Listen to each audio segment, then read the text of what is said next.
Chapter 1543. She staggered forward step by step, and the smoke finally parted in front of her. Freya coughed and looked up. She squinted her eyes and finally saw the wreckage of the airship in the distance.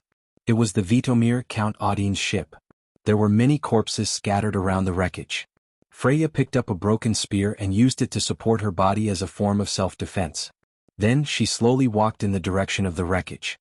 But she had only taken a few steps when she kicked something under her feet. Freya looked down and found that it was a white lion medal. She stopped silently and bent down to pick up the medal. Looking up, a little further away, Count Audine's broken sword was lying in the sand, and the Count's ribbon was still hanging on the hilt. Freya looked at the sword quietly, then walked past it and continued to move forward. The air was filled with a burnt smell. The closer she got to the wreckage of the airship, the more debris there were on the ground. Some were equipment on the airship, some were personal belongings. Freya also saw some disgusting mutilated bodies, or the charred frame of the airship that was still burning. Then she saw the most complete corpse along the way. It was a bosun with a look of disbelief on his face. In his blood-stained palm, he seemed to be holding something tightly. Freya lowered her head, squatted down, and gently pried open the man's cold and stiff fingers, ready to dig out the thing. But it was at this time that a weak voice stopped her. "Don't move," Freya was shocked. She turned around and saw a hazel man covered in blood lying under a few twisted iron plates not far away. A curved steel bar pierced through the man's lung. He coughed, and the light in his eyes was so weak that it was almost invisible.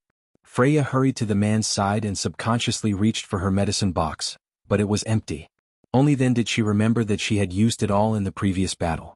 She looked at the man apologetically and found that he was still a young man with a delicate and quiet face. "I'm sorry However, the young blacksmith shook his head at her and said weakly, "Close the lock first. Remember not to trigger the anchoring device." "What did you say?" Freya was slightly stunned. The man glanced at her and repeated in an almost inaudible voice, "Turn off the lock first. Don't trigger the anchoring device." Freya finally understood what he was talking about. "Is that a space anchoring device?" The young craftsman's gloomy eyes shone brightly as if he had just regained consciousness. "You know him?" Freya hurriedly took out her knight badge. "I'm Freya, a senior officer on Erwin's side." "Very good." The young blacksmith's eyes flashed and he used all of his strength to ask, "Can you fly?" "What did you say?" "Let me ask you, can you fly?" He could only raise a finger with great effort. His slender finger weakly pointed to the sky. "Send it up there."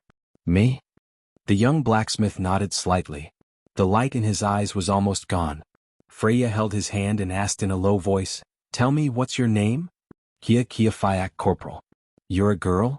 Freya looked at the man in surprise. Only an almost inaudible voice told her softly, "My home is in Hazel. Tell my mother. It hurts." The voice was fading. Freya put down the man's hand silently. She looked up and suddenly felt a little sour in her nose. "Maybe," she replied softly, "I think I can fly." The girl had already fallen asleep under her feet. 3 messages were sent to Mithril's ring at the same time. "Do you remember the battle in the wilderness of 4 territories? Someone is attacking Claire's body. Stop her from teleporting a second time and escaping from the underworld of Helm. Solomon, William, and Tolman." A bright light flashed in the silver dragon lady's silver eyes. She suddenly spread her wings and dove down to avoid Arak's pursuit. At the same time she sent the same message to the communication crystal. "What should I do?" A moment later, a message flashed on the ring. "Lady Mithril, come to my side." "Freya?" Mithril was slightly startled. A bright light suddenly appeared in her vision. The light disappeared in a flash. It was at the center of the Karsuk Highlands battlefield. The ring flashed again. "I have a way to stop the teleportation." Mithril no longer hesitated.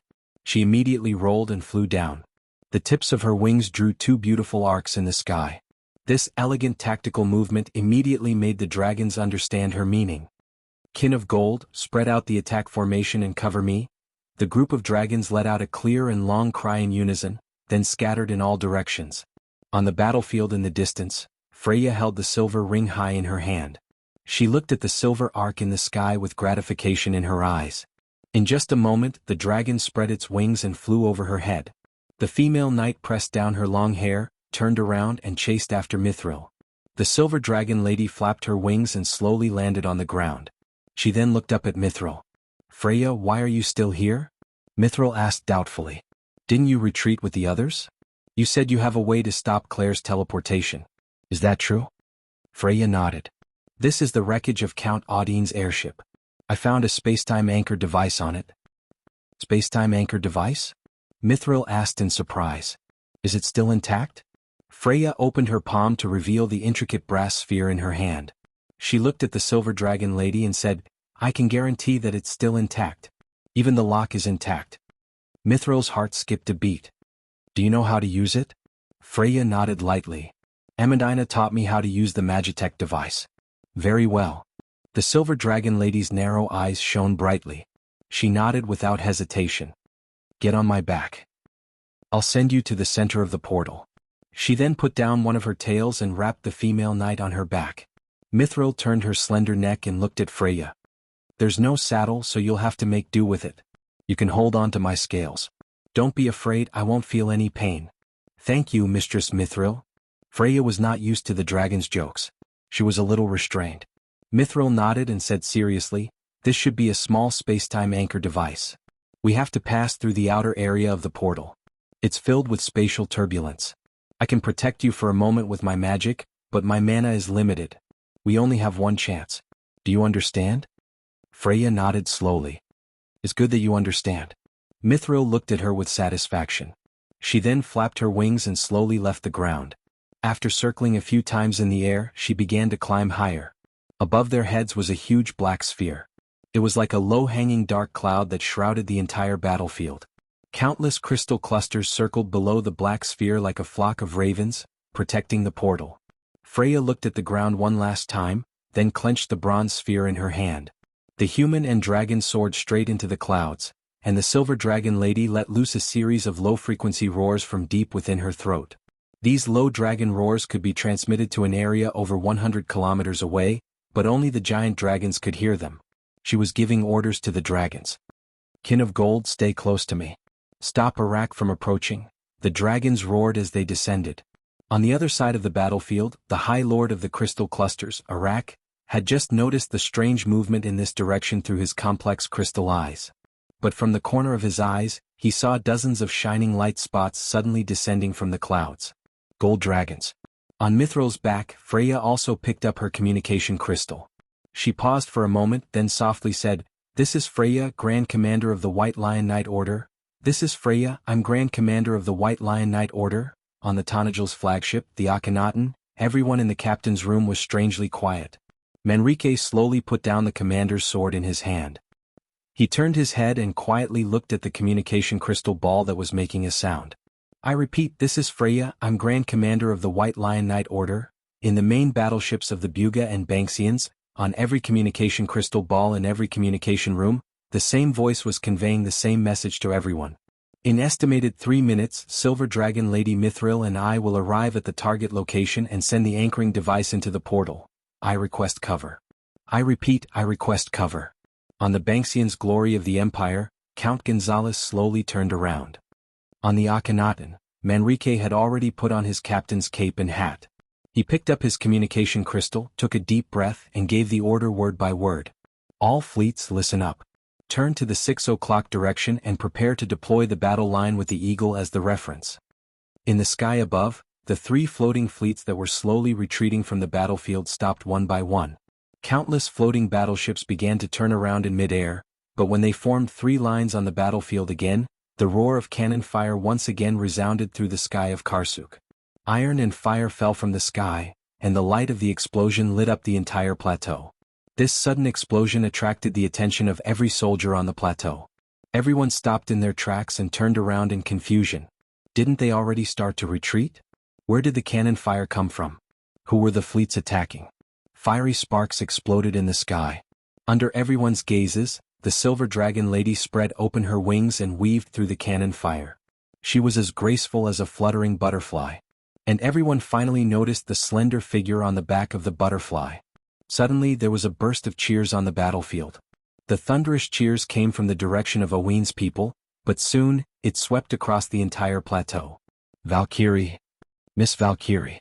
Why is she there? What happened? Everyone looked at the scene in midair in shock, and in their vision, the tiny light spot finally approached the edge of the black ball of light. At that moment, Everyone clenched their fists, and the White Lion Knight could not help but close their eyes. Everyone was afraid that history would repeat itself. After all, that was their commander, the heroic lady from Erewhon.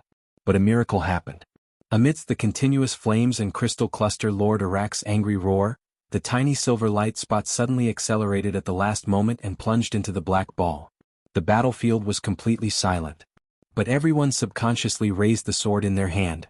The tip of the sword pointed to the sky, as if a bright forest had risen. Forewarned. It was a silent cry. In the endless darkness, Freya finally saw the scene in front of her. The boundary between heaven and earth had disappeared, and in the pitch-black void, there were gravel wreckage of floating battleships, shattered crystal clusters, and even human corpses. Violent spatial storms blew from all directions, sweeping everything from the Karsuk Plateau into the depths of the black hole. The space was so vast, and in the center of the black hole, a tall woman like a giant was looking at them coldly. Kleist stood in the center of the void, her wild long hair fluttering in the wind. Half of her body was still under the black hole, and the other half was struggling to support the world. Her weapon, the pitch-black bladed whip called Fafnir's Fong, was tightly held in her hand. The Valkyrie subconsciously held her breath. That was a true god. Mithril seemed to feel Freya's nervousness and comforted her. Be careful, we only have one chance. Freya came back to her senses and nodded firmly. She bit her lips so hard that it almost bled. Kleist glared at the two insects that broke into her territory, but she seemed to be hesitant and did not make a move. The Silver Dragon Lady understood at a glance that Kleist was probably dealing with the intruders that attacked her body, and had no time to care about other things. This was the best chance for them. Freya, she whispered, the good news is that Kleist is distracted. I'm going to cut into the inner ring of the spatial storm, be ready? Freya nodded slowly. The Silver Dragon Lady suddenly let out a long howl, spread her wings and changed direction to cut towards Kleist. At this moment, the vicious goddess finally could not take it anymore. She suddenly straightened her body, raised the whip in her hand and swung it in their direction. However, Mithril was already prepared for this. She turned her body slightly and the huge whip passed by her body.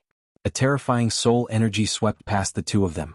Freya felt that she was going to die immediately, as if her soul was going to fly out of her body. The Silver Dragon Lady saw this and shouted, "Don't mind that thing, it's soul essence." But just as she was distracted, she felt a sharp pain in her left eye, and suddenly she lost her vision on one side forever. The Silver Dragon Lady let out a shrill scream, but she still insisted on turning around and protecting Freya behind her. "Lady Mithril, are you okay?" Freya shouted in the wind. "I'm fine." Mithril endured the pain and replied, "Freya, get ready." The whip finally passed by the two of them. And now, Mithril flipped her body in the air. Freya only saw a bright light in front of her, and Kleist's huge face appeared in her vision. But at this moment, the female knight's heart was extremely calm. She immediately unlocked the spatial anchor device and activated the spell on it. "For Erewhon." "Forewarned." Freya shouted and used all her strength to throw the brass ball out. "Kia, please protect us." The brass ball slowly slid to the center of the void and time slowed down as if it had stopped. But the next moment, Freya only heard a shrill sound as if the sky was falling, and a dazzling white light hit her. Her eyes widened and then her eyes rolled back and she lost all consciousness. Kleist screamed and fell back on her throne. When her eyes regained their clarity, she lowered her head and quietly looked at the holy sword Odorfice that was stabbed into her chest. She looked at the golden blood slowly seeping out from under her robe, and a trace of peace appeared on her face. "Well done, children." She looked at Andrique and Mephistopheles with gentle eyes and said softly. Andrique looked at this scene in a daze. Her mouth was open but she couldn't say a word. Mephistopheles came up from behind and silently covered his sister's eyes with his hand. He turned his head away and didn't say a word. Brando quietly looked at the dying god. "Goddess?" But Kleist gently shook her head. "There are no more gods in this world and we are just ghosts that wander here, living like walking corpses. Perhaps death is the true release." She smiled and even had the mood to joke with Brando. "Only the holy sword can hurt me. You came here with it, perhaps it is the choice of fate." Brando kept silent. She was the blessed of death for countless years, shrouding this world with sleep and night. Although she was the god of the dead, she symbolized the hope of life.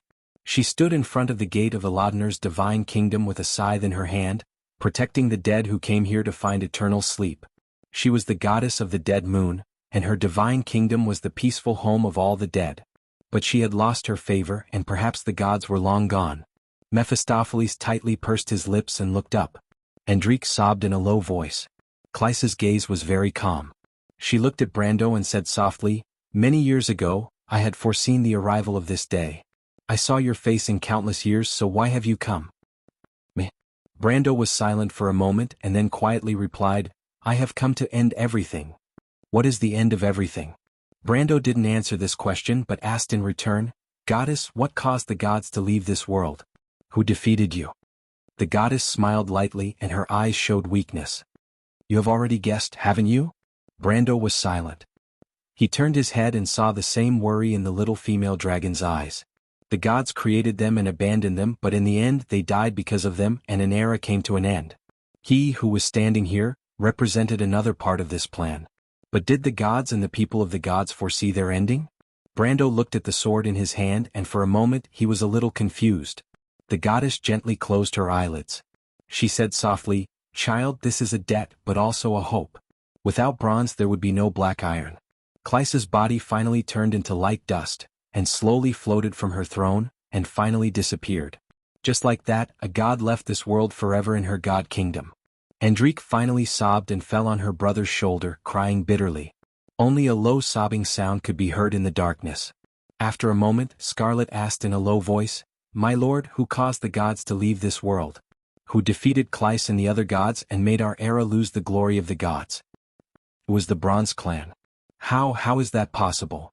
The Highlander girl's eyes widened. "It was the monsters that killed the gods." "It was the God Slayer," Brando said softly. "I should have known that the owner of this name was the Bronze Clan. The gods created the Bronze generation and abandoned them. The Bronze Clan who held a grudge turned to dusk, but betrayed again because all they wanted was revenge." He turned around and asked, "Do you know the legend of the Eternal One?" Except for the little female dragon Alaz, everyone shook their heads. Brando looked at them and replied, "Because it is an existence beyond the gods, a perfect product, an eternal and immortal creature in this world." "How can there be such an existence?" Irene asked in confusion. "Then isn't it dusk?" Brendel shook his head, "Because it is the ultimate existence of another plan, the ultimate weapon that the divine citizens will use to fight against dusk. It is the pinnacle of the Bronze tribe, but I didn't manage to guess its identity even though the hint was so obvious." "What is it?" Medisha asked. The little female dragon Alas took 2 steps forward and came to Tia's side. And the light ball in the little girl's hand, the straight light was pointing towards the dome of the holy sanctum. Brando's gaze followed the light. 2 world tree roots intertwined with each other above the dome, and disappeared into the darkness and fog. "Do you see it?" Brando replied, "It is there, where the world tree roots converge in the lower realm, the pinnacle of this world, the Emerald Summit." Medisha gasped softly. She suddenly looked up and said in disbelief, "Is it the Eternal One, the Eternal Dragon, the Emerald Dragon Nidhogg?" Brando nodded slowly. In the depths of the darkness, the merchant girl's eyes had a faint smile, staring at a spot of light in the distance, and there was Ilyodanur's divine kingdom. Behind her, the roar of the wind was becoming more and more deafening, and the sea of the netherworld suddenly surged with raging waves, washing away the foundation of the world, as if the entire world was about to be torn apart by these waves. It was like the death knell of the entire wound, echoing in the depths of the void, and in the darkness of chaos, a behemoth was slowly awakening. As its consciousness awakened, the entire world's crystal wall let out a fragmenting sound. Then a golden eye slowly opened. It had finally awakened. The Roman laughed softly, and the laughter echoed in the darkness and the silent fog. Chapter 1544. When Freya woke up from her drowsy state, she struggled to blink her eyes. In her blurry vision, the first thing she saw was a blood-red sky. Her vision gradually enlarged. Pillars of smoke were hanging at the edge of the sky. Crystal clusters flew overhead, and occasionally 1 or 2 flames lit up the dark sky in the east. The light of the stars had already appeared in the sky. The stars twinkled in the lavender sky in the east. Occasionally a bright flash would explode in the sky. It was either a battleship firing or a crash landing. Then, she saw the Silver Dragon Lady looking at her with concern. The Silver Dragon Lady's left eye was tightly shut, and silver blood kept flowing out of it. Freya was dazed for a moment before she finally remembered what had happened. She asked in a hoarse voice, "Lady Mithril, your eye?" Mithril shook her head, indicating that she was fine. "I'm sorry." Freya said softly. That's not your fault, Mithril replied. You've done well enough. Did we succeed? Mithril nodded solemnly. Freya felt dizzy with happiness. She looked at the golden-red clouds in a daze. The light of the setting sun seemed to burn the entire sky. After a while, she regained her strength and asked softly, Did we win? We won part of it, Mithril replied. Part of it? The silver dragon lady moved aside silently, allowing Freya to see the other side of the sky. Above the golden clouds, the center of the battlefield was calm. The huge portal had disappeared. Freya's gaze was fixed, and her snow-white cheeks gradually climbed up her cheeks. At some point, a golden flame was reflected in her brown eyes. It was a bright golden line. It lay quietly in the sky, spewing out endless flames. It was slowly opening. Freya finally saw what it was. It was an opening eye, a golden red eye with a vertical pupil. It was above the sky, overlooking the earth. The flame-like clouds hung low, and countless meteors were slowly descending from the clouds, falling to the ground. It was a gigantic dragon that spanned across heaven and earth. It was dusk. Freya opened her mouth slightly and said hoarsely, It's awake. Yes, it's awake. The silver dragon lady also looked in that direction. A layer of fire was reflected in her silver eyes as she replied softly, After an era, the nightmare of our world has once again descended upon this land. Is it all over? No, we still have hope. Oh. The silver dragon lady held Freya's hand and replied, Have you forgotten, Freya? Our battle is over, but another battle has just begun. Valkyrie suddenly quieted down. She listened quietly to the sound of her heartbeat, steady and strong. That was his war. This was an ancient and verdant dream. When Brando stopped and looked at the crystal forest in front of him, such a thought appeared in his mind. Crystal clusters stood in great numbers, emitting emerald light. They sparkled with each other, and sacred ancient trees surrounded the area, forming a peaceful holy land. He looked up. Above his head, countless world tree roots rose from the darkness and mist, intertwining with each other and converging here, forming the base of a giant tree. The Jadeite Summit was a term used to describe this place countless years ago. It was the peak of the mortal realm, connected to the country of mist, the country of death, and the scorching river. In the previous life, the players had found the entrance to this place from the scorching river. And this place was the lair of the most powerful being in this world, the verdant dragon. Although its name was verdant, Nidhogg was a genuine black dragon. The reason it got its name was because of its holy blood, which was as green as jade. Brando only realized now that it wasn't because Nidhogg was special, but because it was a bronze dragon. Because that blood was bronze blood. He also understood why Nidhogg hid here for thousands of years and gnawed on the foundation of the world tree endlessly.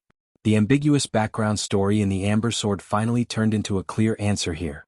Because the verdant dragon's purpose here was the throne of destiny. Eternal time did not dissolve its hatred for the gods. It wanted revenge for everything that Martha had created, and it wanted to completely destroy the world that she had protected with her own hands.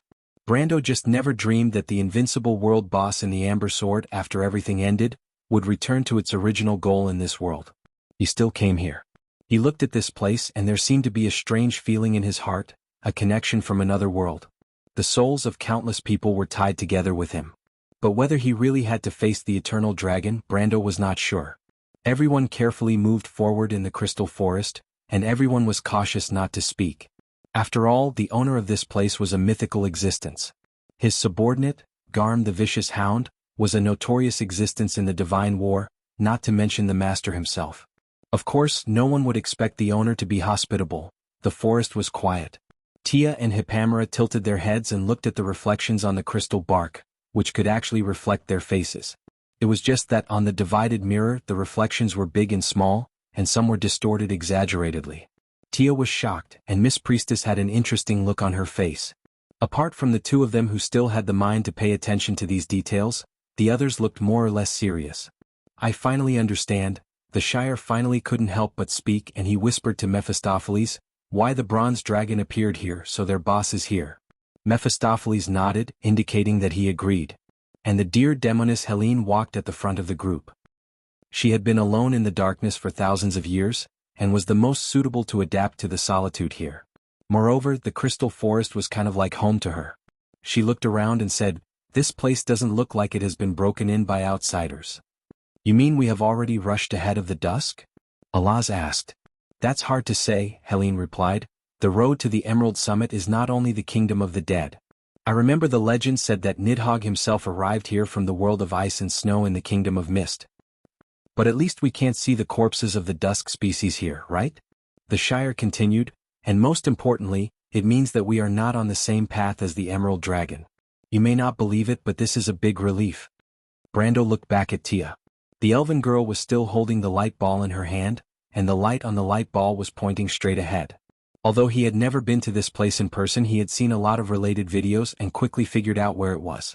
If he remembered correctly, there were a few world tree roots in front of them, and the gap between the roots formed a huge valley. The players called it the Altar Valley because there was a square conical altar in the middle of the valley. When Brando thought of the altar, he had a vague guess in his heart. Sure enough, it did not take long for them to walk out of the crystal forest. The view in front of them suddenly opened up, and a beautiful valley jumped into their vision. Everyone could not help but stop. The valley in the distance was actually a sea of grass, dotted with crystal forests far and near. A waterfall fell from the world tree root, and after flowing through the entire valley, it poured into a sparkling lake on the horizon. Tia saw this scene and was so surprised that her mouth was wide open. She was not the only one. In fact, if they did not see it with their own eyes, no one would believe that there was such a beautiful place in such a lower world. Only Brando had expected this, and so he saw the tall altar in the valley at a glance. It was a pyramid-shaped altar that stood in the sea of grass. The whole thing was made of obsidian, and so it was very conspicuous in the green field. Brando noticed that the black main body of the altar was covered with a dense crystal grid. He had seen many of these things in the Deadly Frost Forest and the Loop of Trade Winds, and he knew at a glance that this thing could not be separated from the network of Tiamat. Brando walked forward, but behind him, Scarlet asked worriedly, "Will the Emerald Dragon be here?" Brando shook his head. He was not particularly worried about this. Although the Emerald Summit was Nidhogg's lair, the Emerald Dragon did not always stay in this place. More often than not, it was above the world tree gnawing at the foundation of the law of Tiamat, and often only returned to its lair to rest for a few times a year. Of course, the explanation in The Amber Sword was that players could only challenge the Dragon of Eternity for a few times a year, if there was really someone who came to challenge it. So Brando explained to the Highlander girl, "Nidhogg has been fighting with the law of Tiamat for a long time, and always fought until it was covered in bruises, and only then would it return to the Emerald Summit to rest. This kind of battle has been going on for thousands of years, almost endless, so it would not be long before it returned to the Emerald Summit." "But I don't understand," Scarlet frowned. "Why would it do that?" "Naturally, it's because of their hatred of the gods." Alas continued, "The Bronze Tribe hates everything created by the gods, including our world itself. The sad thing is," the little female dragon continued, "even if it represents eternity, it can't bite through the foundation of the law of Tiamat, so for it, this battle is destined to go on forever." "What a sad fate." The Shire shrugged. As they talked, they had reached the edge of the altar. Brando raised his head and looked at the tall altar. The light on the light ball in Tia's hand was almost connected to the altar. "Looks like we're here." The Shire saw the light and said, "What should we do next?" "Who has the Lionheart sword?" Brando asked. "It's with me," Medisha quickly replied. She lowered her head and was about to reach for the Lionheart sword hanging on her waist, but at this time, the whole valley suddenly trembled slightly. At that moment, everyone subconsciously stopped what they were doing. Tia was so scared that she immediately ran behind her sister. Everyone else raised their weapons, but Brando looked around carefully and found that after the sudden tremor, there seemed to be no abnormality in the valley. "The tremor is coming from above." Irene looked up cautiously and pointed at the top of her head. "It's not close to here. It should be the Emerald Dragon." Brando thought for a moment and replied, "It may be attacking the world tree." Tia was shocked. She stuck out her little tongue and asked in surprise, "It's not close to us, but it can still make such a big commotion? How big is it?" "Of course it's not small," Brindle replied. "It's a perfect existence after all.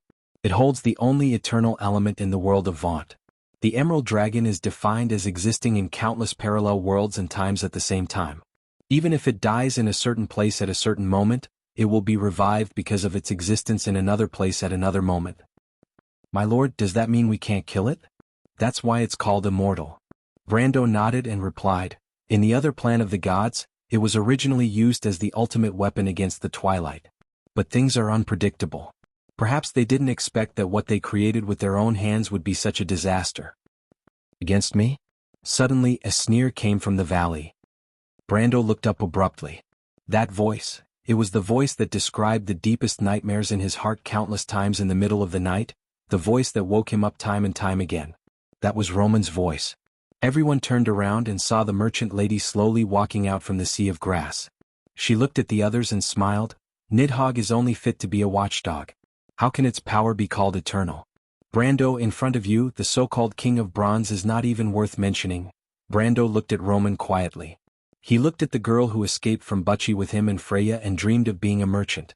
She had a faint smile on her face as if everything that happened 6 years ago was just a dream. And the promise he made to this girl in the past had become his biggest regret today. He said quietly, Twilight Dragon, since you are controlling this body as enemies, I hope we can at least respect you. The smile on Roman's face gradually disappeared. She looked at Brando. If it wasn't to completely destroy your world, why would I come here? All of this is because of that damned woman. If she hadn't thrown Tiamat into the chaos, I could have easily reduced you to dust. A voice rang out. At the end of the day, it's because you are just a consciousness born from the chaos. Twilight, although you are powerful, you cannot represent this world. A figure walked out from behind the Highlander girl. It was Ovina. She looked coldly at the Twilight and said, if you hadn't started that battle, why would we have come to this world? But it doesn't matter. The war that has lasted for generations will come to an end. And that moment will be the moment you lose. Azure, Roman glared hatefully at Ovina, our debt will be settled sooner or later. Just as she finished speaking, the entire valley suddenly shook violently again. Everyone subconsciously raised their heads because they could clearly feel that the source of the tremors this time was much closer than the previous one. The Twilight Dragon also looked up at the dome of the World Tree and smiled. It seems that Nidhogg has already sensed your presence. Meh. Brando frowned. Do you still not understand? The Twilight Dragon's smile was eerie. Nidhogg exists in every space and time. This is the so-called eternity. But there is a law in this world that can lock down every space and time. It is destined to counter this so-called eternity. Do you think it won't sense it? Brando suddenly understood. Wasn't his element of time and space the greatest nemesis of the Emerald Dragon? But what made his expression change was that the Twilight Dragon said that Nidhogg had already noticed his presence. Didn't that mean that it was hurrying towards the Emerald Peak? It was at this time that the Jadeite summit shook for the third time. The shaking was so violent that Tia bumped into her sister. The others also lost their footing and looked up instinctively.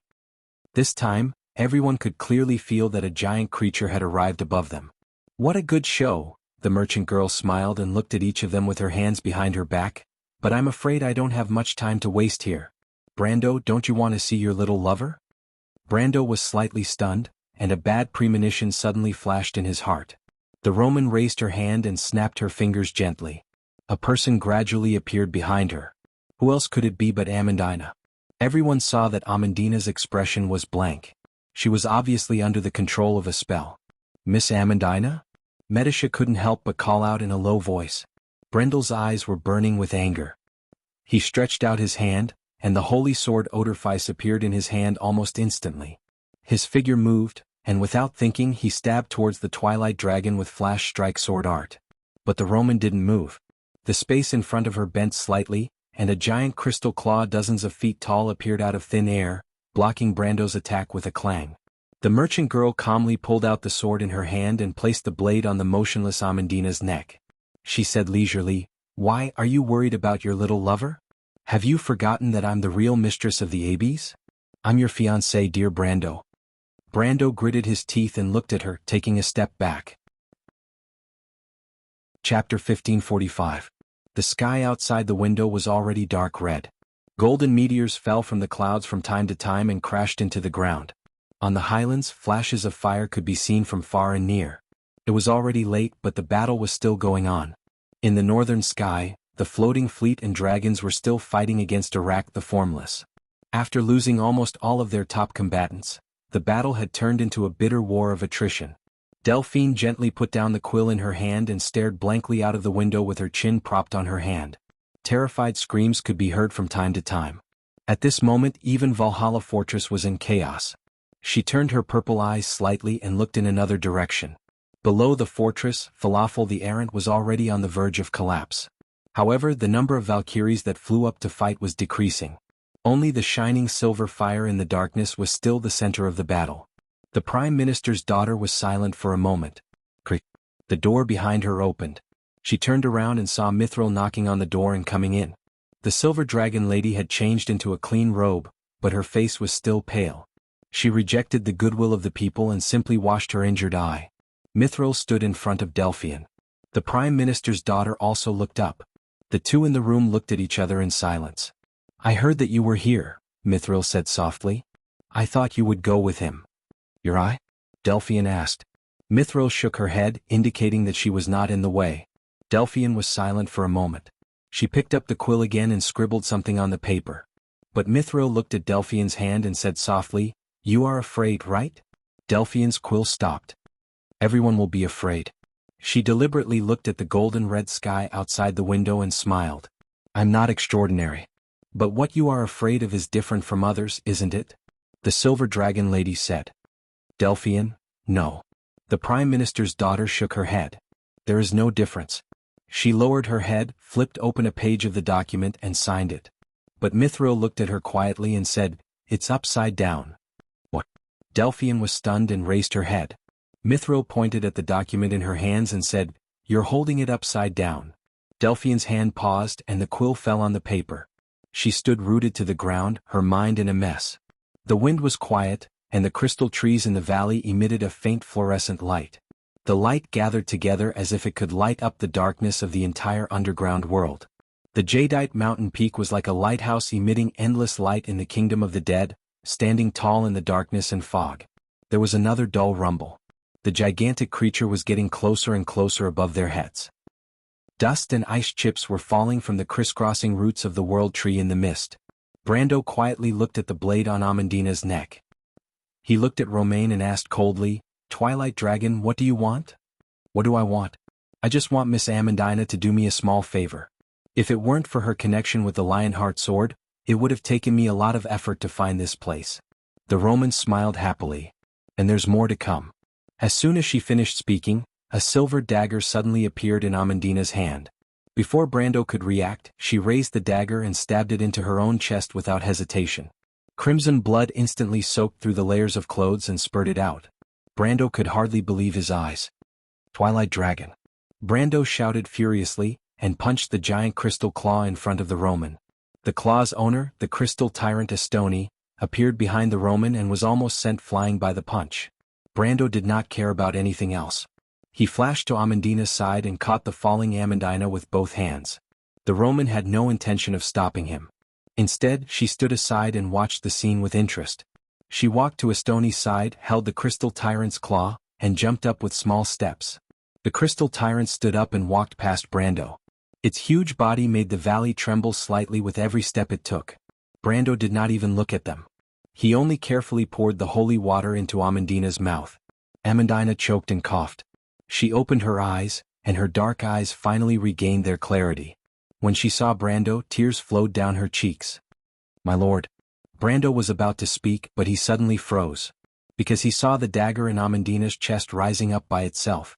Although the wound on Amandina's chest was healing under the effect of the holy water, the blood in the blood was still floating. However, the blood on the dagger was floating around. Droplets of blood flew out from the dagger and floated in midair. The countless droplets of blood seemed to have lost their gravity and flew into the sky. They merged with each other and formed a fist-sized blood ball. And within this blood ball, there was a faint golden light. Brando stared at this scene in a daze. He suddenly felt a throbbing in his heart. It was the resonance of the law of Tiamat. And it was at this moment that the Emerald Summit shook again. Shock waves came from outside the valley, followed by a deafening roar. Amandina was also stunned. She almost thought that she had seen wrongly. She asked with a pale face, My blood is glowing?" Not far away, the Roman sat on Estoni's claw and also looked up at the blood ball that was radiating golden light. She held the edge of the claw with both hands and kicked her feet. She sighed and said, "The blood of the sage, you hid it so well, Martha." At this moment, Tia's scream came from afar. "Help, this ball of light is moving on its own. I can't hold it anymore." Beside the elven girl, Andrea was the first to turn around and quickly grab the ball of light in Tia's hand. But it was at this moment that the light on the ball of light suddenly became incomparably dazzling. The vampire felt as if her hand was being burned by the light, and she immediately screamed and shrank back. It was at this moment that the ball of light suddenly left Tia's hand and flew into the air. Medisha instinctively stabbed her spear in that direction, but the ball of light seemed to have a consciousness of its own and avoided the attack. On the other side, Irene was chanting and summoned countless vines from the ground to block the ball of light in the air. But before they could get close, they were burned to ashes by the light of the ball of light. And just when everyone was caught off guard, Medisha suddenly heard a soft buzzing sound. She looked down and was surprised to find that the Lionheart sword hanging at her waist was vibrating slightly. A moment later, the sword of King Eric unsheathed itself and floated in the air. A drop of golden blood separated from the sword and flew into the distant sky. The ball of blood, the ball of light, and the drop of golden blood met above the valley and violently collided with each other before fusing into one. At that moment, the entire valley seemed to resonate with the grass and crystallized trees trembling at the same time. A golden light hung down from the world tree above and shot into the ball of light. And as the ball of light shone brightly, it suddenly came to the altar in the middle of the valley and slowly opened a door of light. Looking at the door of light, the Roman's eyes finally revealed a scorching light. She almost immediately stood up from Estoni's claw. "Stop her." Seeing this scene, Brando immediately shouted, "That's not her real body, prioritize attacking the Crystal King Estoni." But in fact there was no need for him to give the order. The spear in Medisha's hand had already flown out, but the Crystal King raised its hand and blocked the spear. On the other side, Ropar and Irene had already blocked in front of Estoni.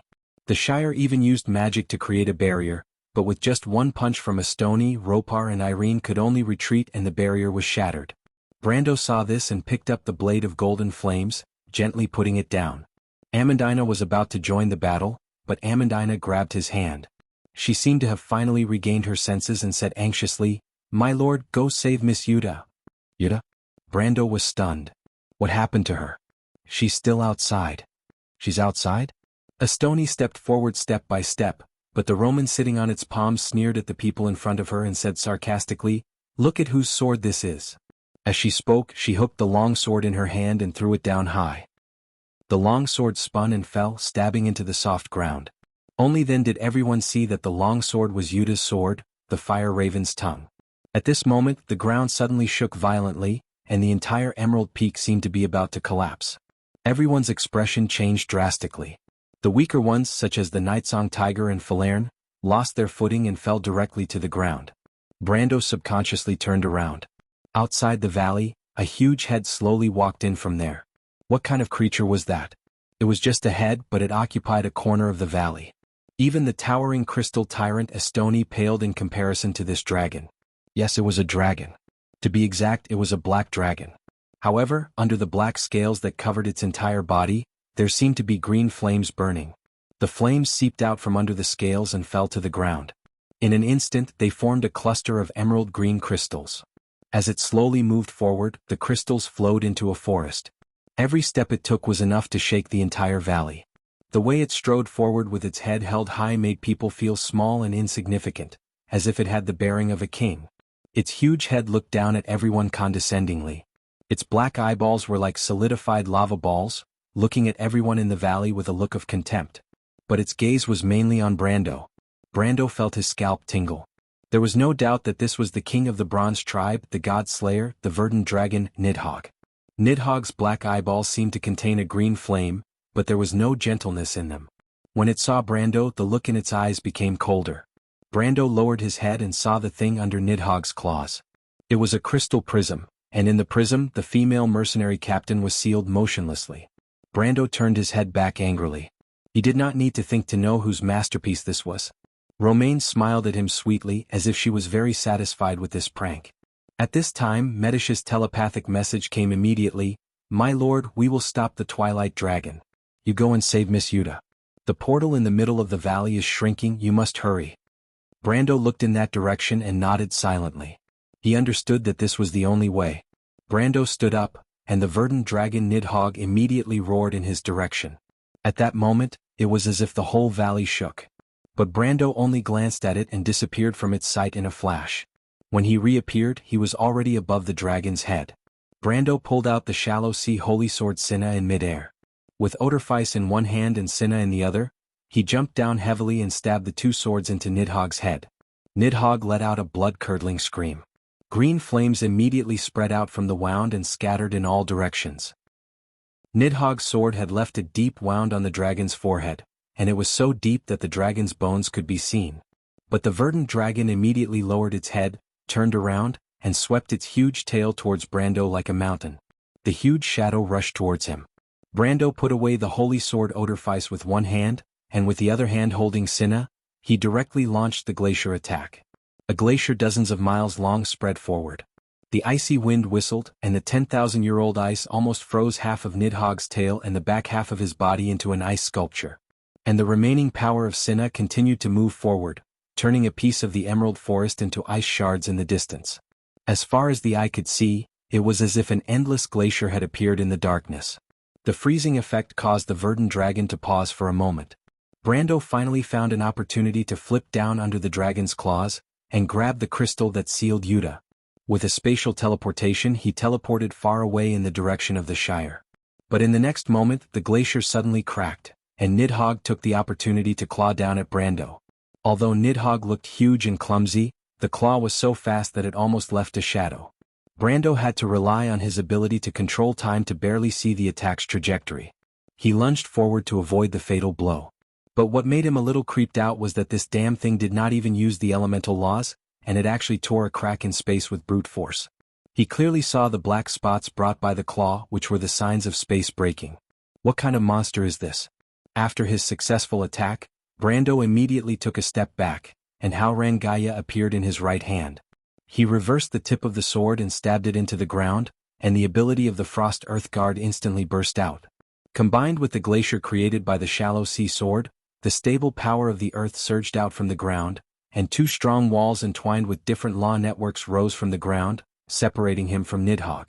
At this moment the Shire's voice sounded, "My lord, Miss Yuta is safe, retreat quickly."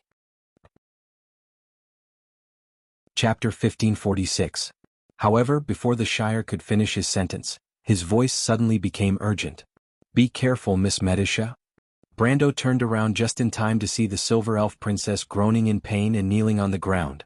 Behind her, a silver figure was gradually revealing itself.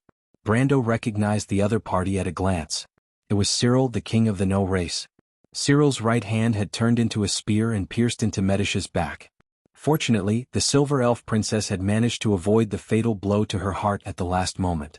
Otherwise, this blow alone would have been enough to kill her. Medisha covered her mouth with her hand, silver blood gushing out from between her fingers. Behind her, Cyril's left hand turned into a long sword and slashed towards her neck. However, a silver card fell from the sky, and Hippamera shouted, "Protection him." This spell, transformed from Enroldo's holy ring, turned into a silver arc of light and blocked Cyril's attack. The priestess reached out and grasped, and the figure of a spirit sword appeared in her hand. She took a step forward and stabbed at the monster.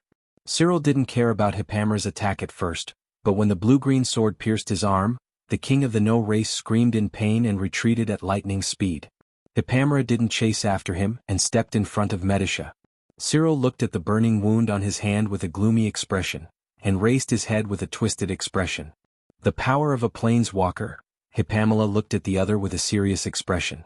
As a spirit sword, other than being able to raise her own strength by a level, she also had the ability to reverse green and reverse sapphire.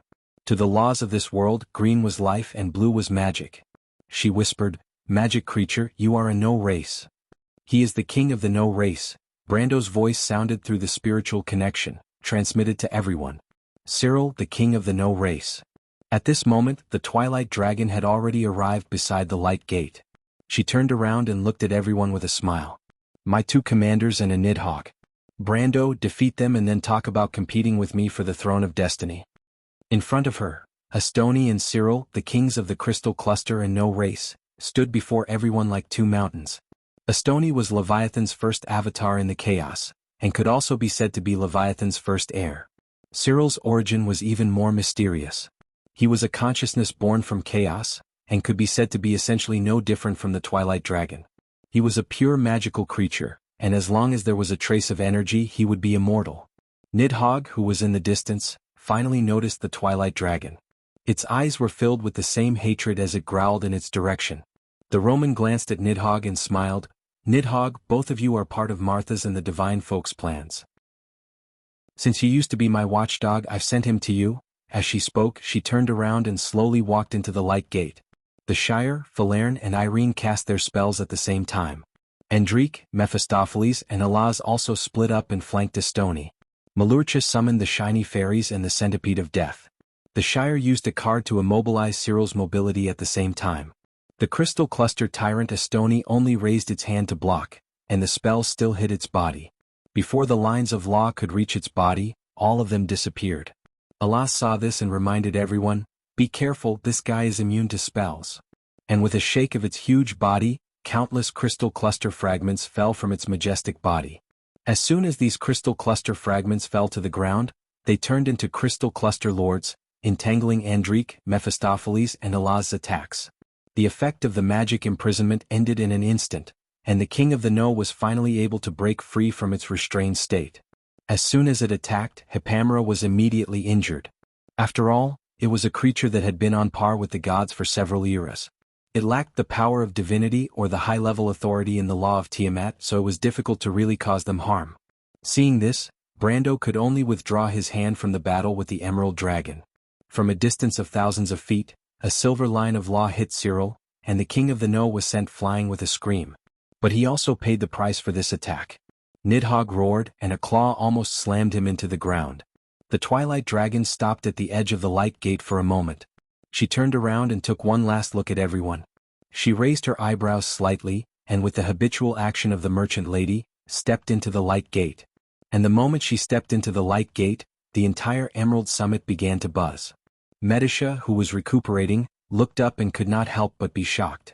Oh no, the altar where the portal is located is the cornerstone of the Emerald Summit, and now it's going to collapse. The Shire and Alaz heard this and their hearts sank at the same time. They looked up and saw that the light gate in the distance had shrunk in size by half.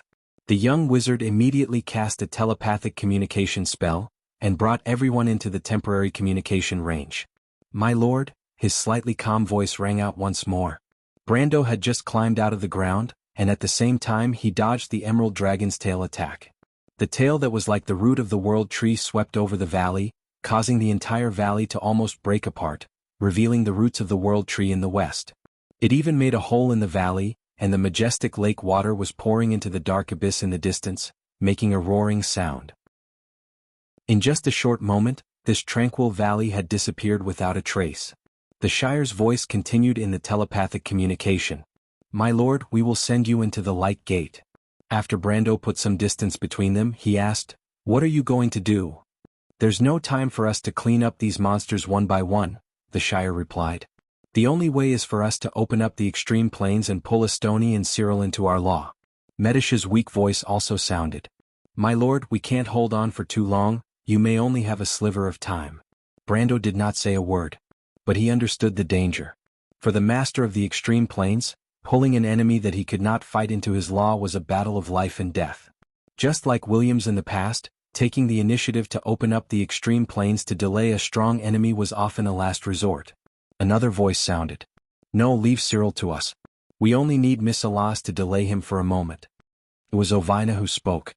The soul of the Holy Spear of the Sky Dome said seriously, "I can help Scarlet open all of the seals of the Sky Dome and temporarily raise her power to the level of the Sky Dome, but Scarlet held her hand. "Let me, Miss Ovina." Alaz and Flora did not speak again. "Success or failure depends on this," the Shire's voice said. "My lord." Brando did not say a word.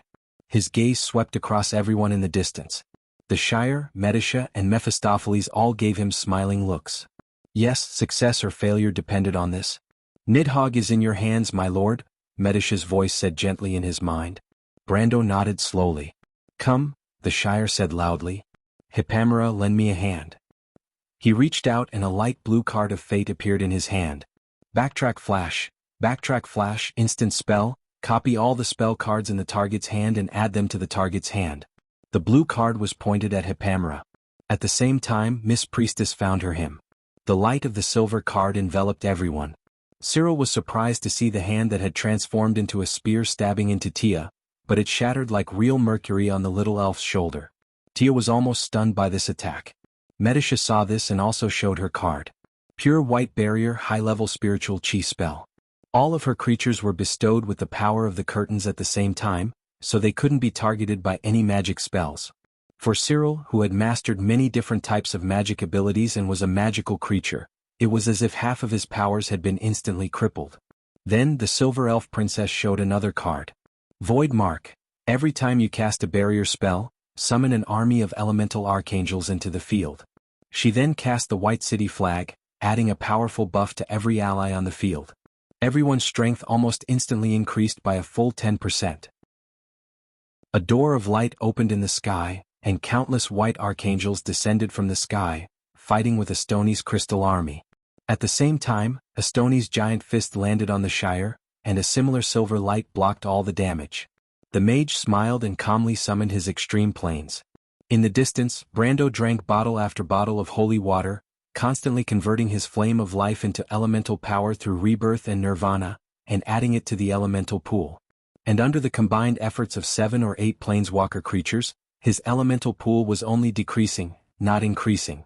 Brando steeled himself and simply activated his unyielding ability, directly doubling the conversion speed. At the same time, he had to constantly divert his attention to avoid Nidhogg's attacks. Now's the time. Alaz gestured to her partner and Flora understood. The two of them came to Cyril's side, one on the left and one on the right. Scarlet walked over step by step with the holy spear in her hand, and Ovina stood by her side. On the holy spear in her hand, countless complex and mysterious patterns lit up one by one, and the majestic power seemed to pierce through the air, further intensifying the shaking of the Emerald Peak. Cracks appeared above the valley. As the earth quaked and the mountains swayed, the edges of the valley crumbled and fell into the darkness. The Shire came to Yuta's side and used a spell to teleport the mercenary leader away. Brando also grabbed Amandina's hand in a flash. Amandina, who had been hiding in the corner, looked at him with a pale face. Brando only smiled at her. Then he activated the law of space, and in a flash of silver light, Amandina's figure gradually disappeared. A flame surged from behind him, and Nidhogg finally used his second element, the most powerful element, fire. Unfortunately, Brando held the golden flame sacred sword, which made him immune to all fire damage in the mortal world. He slowly turned his head and faced the Emerald Dragon herself. When the last rune in Scarlet's hand became unbelievably bright, a bolt of lightning fell from the sky and landed on her body. The power of thunder seemed to have broken through the barrier of the world, arrived in this lower world and melded into her blood. The power of the thunder god's blood had awakened. The power of the golden apple had also awakened. Her eyes seemed to be lit up by thunderbolts, and a golden flame was burning fiercely inside. Countless lightning bolts shot out from her body, forming bright lightning runes. In the midst of the interweaving lightning, the Highlander girl finally remembered her other name, the Oracle of Thunder. Ovina looked at her silently, and then took a step forward and melded into Scarlet's body. At that moment, Scarlet seemed to hear a gentle voice. Scarlet, remember to be brave and chase after everything, because wind and thunder are the most free and wild products in this world. Miss Ovina? Farewell. The last seal on the holy spear shattered, and turned into specks of light that dissipated into the air. Scarlet turned around and looked at Cyril coldly. The king of the Nangs finally sensed that something was wrong, but before he could react, a gigantic polar plane was born. In an instant, Alaz, Cyril, Scarlet, Irene and Flora all disappeared. When Cyril disappeared, Estoni reacted. He roared and threw a punch at the Shire who was summoning the polar plane. Unfortunately, the young wizard servant was unmoved, because the centipede of death had already emerged from the ground and was curling towards the giant's arm. Fyeth also summoned her card filter, the Silver Nightingale. Every time the Silver Nightingale attacked, the planeswalker would grab a card. The knowledge of the Bugas comes from their eyes and ears. Under the cover of many archangels, the Silver Nightingale successfully found the card that the fairy wanted the most. Then she showed him the card. Naturally, it fell silent. The creatures on the field couldn't attack for one round. The planeswalker's power restrained Estoni in an instant, and countless vines surged out from the ground and wrapped around the crystal monster. But the power of chaos wasn't a law within Tiamat, so it resisted in an instant. In just a moment, the vines wrapped around Estoni's hand shattered. However, this short delay was already enough. The Shire's polar plane was fully opened. Medisha stood up as well, and silver lines of law extended from behind her, connecting with Andrique and Mephistopheles. The countless lines of law became dazzling and bright, and intertwined to form a pale, gray spiritual world. Wherever this world passed, the crystal cluster fragments all disappeared without a trace. Astoni saw this and prepared to retreat, but Ropar was already waiting in that direction. Golden flames swept forward, connecting with the Shire's pale blue enchantment. Wind and fire, time and space, soul and nature. Everyone floated into the air, and the many polar planes connected with each other by their minds, forming a huge sphere that surrounded the crystal cluster tyrant. The Shire turned around and nodded at Brando. The next moment, the polar planes suddenly shrank into a silver dot of light and disappeared from this world. In an instant, Brando was the only one left on the falling verdant peak. And in front of him, the verdant dragon was striding forward with its head held high, and the valley was gone. In the eyes of the king of the Bronze tribe, the little bug in front of it had nowhere to run. But Brando didn't plan to run anymore, and he raised his head. A bright light gradually appeared behind him. It was the resonance of time and space. Chapter 1547. The golden-red sky was beginning to darken. Inside the room, the candles flickered and shook from time to time, shaking off the dust from the ceiling. After a long silence, Delphian finally spoke. "You're right," she said softly. "I'm afraid." Mithril looked at the Prime Minister's daughter without saying a word. Delphian smiled gently. "Aren't you going to ask why?" "I'm just worried about you," the Silver Dragon Lady said softly. "You care about Mr. Brando, so why are you staying here alone?" Delphian was silent for a moment, then turned her head to look at the scenery outside the window. The golden-red sky reflected a thin layer of light on her face, and her purple eyes seemed to reflect a glimmer of light. "Because what I'm afraid of is honesty, Mithril." Delphian turned around and smiled lightly. "Honesty is like a sharp knife, making me afraid to take a step forward." That day he nodded and smiled at me in the crowd. The crown in his hand was like a mockery to me. But I just wanted to tell him that what I wanted to see was his face when his lies were exposed. Crystal tears fell from the Prime Minister's daughter's face. She pursed her lips, which were slightly moist. She put on some light makeup, making her look even more dignified and beautiful than usual. Why is he always so arrogant? He'd rather walk down this path than bow down to me. I wish I could stop him, but my pride doesn't allow me to say anything. "Delphian," the Silver Dragon Lady looked at the girl quietly and said, "Yes, you're always not honest enough, but that's what makes you unique. What you really need to do is to understand others.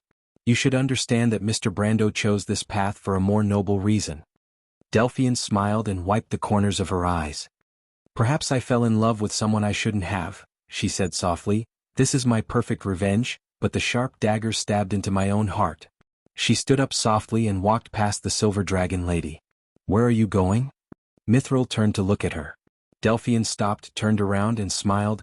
"I want to be his queen." With these words, she quietly walked out of the room.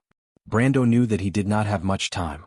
It was a fleeting moment, and he could only and must seize the opportunity to kill the king of the world, the eternal dragon Nidhogg.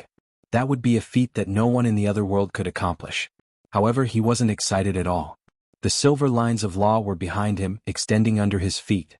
The power of space and time isolated everything, forming a huge network. The entire Emerald Summit disappeared.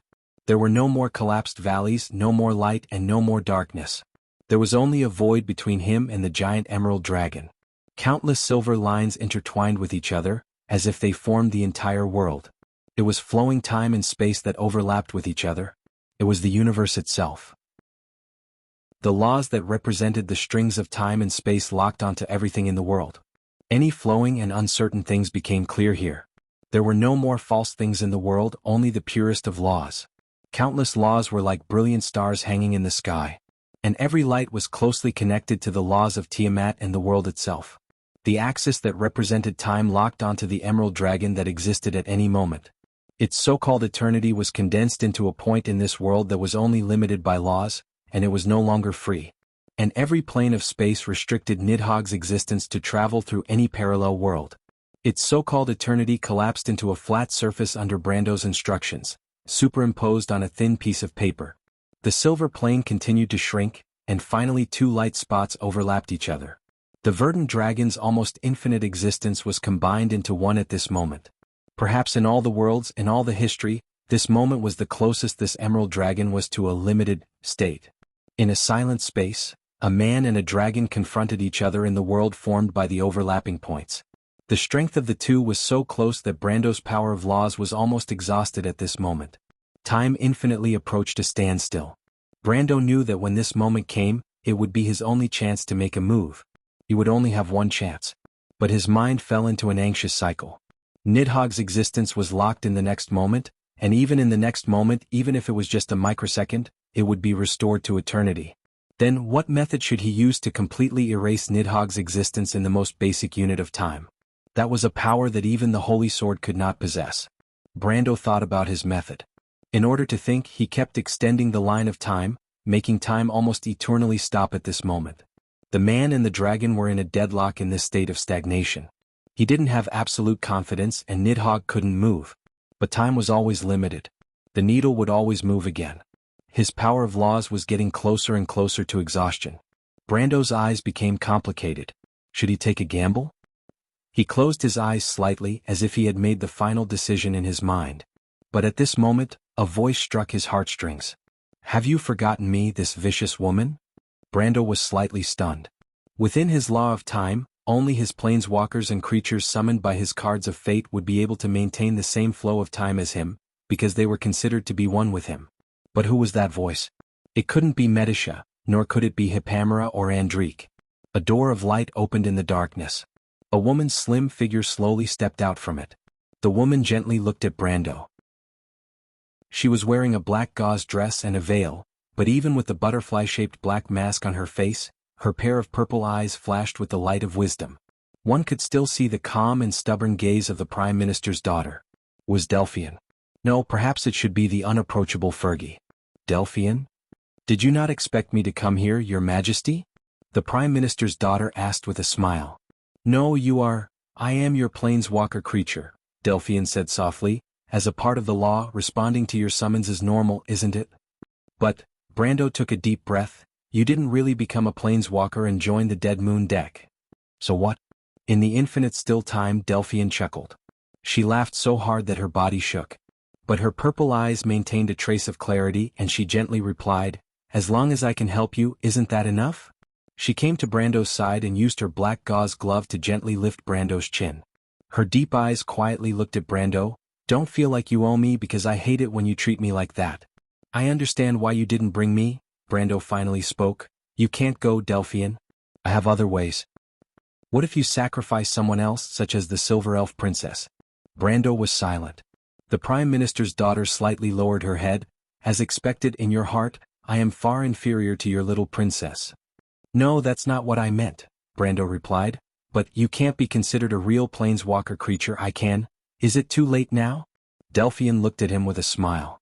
She stretched out a finger and gently tapped Brando's chest. You can't move any more, right? Brando was stunned and stared blankly at the Prime Minister's daughter. Do you regret it? Delphian asked softly. Regret that you were soft-hearted and didn't turn me into a real card creature? She smiled slightly, but it's not a big deal. I want you to remember I am your queen.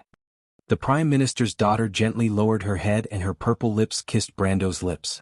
Then she looked up, turned around and slowly walked towards the Emerald Dragon. Brando could only silently watch the Prime Minister's daughter's back. At this moment, whether he let go of time or not, it seemed that he was destined to be unable to change the outcome.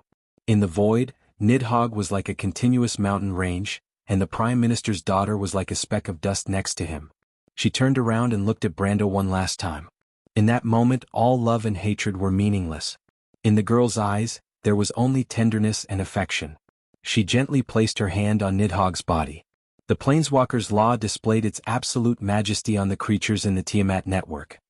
Whenever the unapproachable Fergie causes battle damage to a creature, kill that creature. In the deep space, a long mournful howl sounded.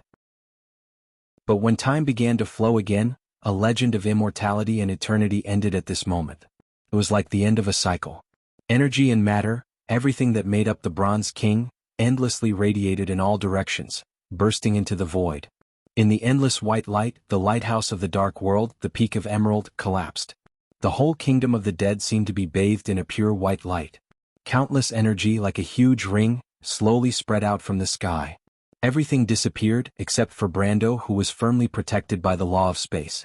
Not far from him was the Black Altar. In the light, a small object flew out. Brando caught it subconsciously. It was a remnant of a brooch. On it was a purple poppy flower. On the back of the mithril surface, a line of small words was engraved: Gift to Delphian. Mithril Terraris. Brendel looked at the brooch in his hand and blinked his eyes. In this world of nothingness, some sand got into his eyes. He pursed his lips and took a deep breath. Before turning around, Brando took one last look at the center of the white light. In that pure and flawless light, it seemed that the heart of a young girl was peacefully sleeping. Then he turned around and walked into the door of light without hesitation. There. It would be the beginning of everything and also the place where everything would end. In the darkness and void, there was a faint roar. White Tiamat suddenly raised her head as if she had suddenly awakened. She looked at the hourglass floating in the darkness not far away. The golden sand quietly flowed. It was already at this time, but the ghost of the princess seemed to have reacted. She woke up from the darkness, a deep light reflected in her eyes. In the distance there seemed to be a meteor streaking across. In response, among the rows of petri dishes in her field of vision, one of them became bright. The first one. Tiamat looked at this scene and said indifferently. She raised her hand and gently stroked the hair on her forehead. Her silver eyes flashed with a complicated brilliance. The dark world was immersed in a silent tranquility. But this was the last piece. The void was trembling. Tiamat picked up an upside-down picture frame on the table. She turned the picture frame over, and on the rough drawing paper, there were 4 smiling faces drawn with simple pen and ink. And one of them was so blurry that it was almost invisible. Tiamat gently stroked the man's face. Tears streamed down her face and drifted away in the darkness. Villefort, I hope you can forgive me. Tiamat's gaze swept over her 2 daughters, and became gentle and peaceful. But in the end she put down the picture frame and raised her head. It has begun. In the void of Bunasan, witches from the 13 countries, each led by a witch from the moon of heritage, came to the border of their countries. The stars in the sky seemed to reflect the light of an era. Sophie raised her head and stared at the silver wolf in the distance. Ekka's gaze was cold and somewhat anxious. It's time, the giant wolf's voice echoed in the void. Sophie, why can't I really control the power of the law of Tiamat? Where is the throne of destiny? But Sophie just smiled softly. I don't know. What did you say? An angry howl resounded throughout the elemental border. But in the darkness, Tiamat had already revealed herself. She was silently watching this ancient battle. Behind her, in a long time ago, there was a place that had been given a special name, Gaia. The purpose of the Earth's existence was to protect the birth of life. And that was where all hope lay. Chapter 1548. The world behind the light gate was actually a world of water. The water surface was as calm as a mirror, like a shallow sea. The surface of the sea reflected the brilliant starry sky.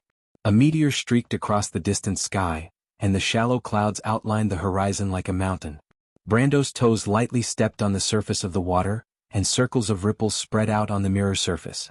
That was the place where everything was born. Light traveled on the surface of the water, and spirits were born from the water.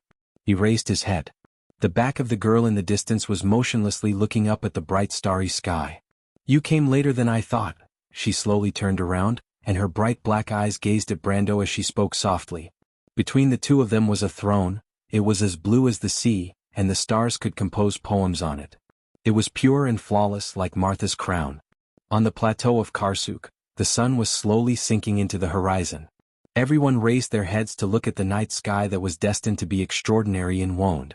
Half of the sky seemed to be burning with golden flames, and the layers of clouds reflected the fiery red light. The burning meteor streaked across the sky bit by bit. On the other half of the sky, the stars had just risen, and those majestic, bright and magnificent constellations were revealed one by one on the light purple sky. The stars were changing their light, and in the night sky, the constellation of a king was gradually appearing in everyone's vision. That was a marvel that had existed for countless years. The clouds and stars in the night sky were changing with each other, forming a towering mountain. A huge dragon that spanned across the sky and the king on the mountain peak were looking at each other.